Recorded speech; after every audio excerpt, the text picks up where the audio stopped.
তো আমাদের এখন পিকনিকের রান্না চলছে। তো এখানে দেখো তো বুঝতে পারছো নাকি কি রান্না হচ্ছে। আজকে আমাদের পিকনিকে রান্না হচ্ছে হাঁসের মাংস। তো এখানে হাঁসের মাংস এখন কষা চলছে। কেরম লাগছে আমাদের মাংস রান্নাটা। মাংস কষাতে কষাতে পুরো কালার দেখো চেঞ্জ হয়ে গেছে, এত কষানো হচ্ছে। আবার দিদি এখানে একটু টেস্ট করতে দিচ্ছে বাচ্চাদের কেমন লাগছে খেতে। তো এখানে আমাদের হাঁসের মাংস রান্না করা কমপ্লিট। গরম গরম ভাতও হয়ে গেছে, মিষ্টিও চলে এসেছে, শুধু খাওয়ার অপেক্ষায়।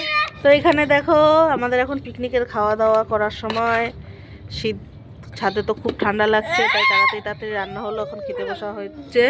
এখানে দেখো গরম গরম ভাত বেড়ে দেওয়া হচ্ছে।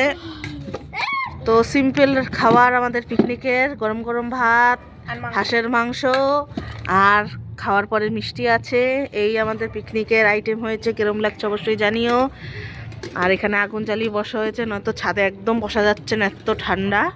তো এখন তাড়াতাড়ি তাড়াতাড়ি আমরা খেয়ে নেবো, খেয়ে দিয়ে নিচে চলে যাব। আর আমাদের পিকনিক আজকে এখানেই শেষ হয়ে যাবে। তো আগের দিয়ে সবাইকে জানিয়ে রাখছি, সবাই বলো happy new year, happy new year.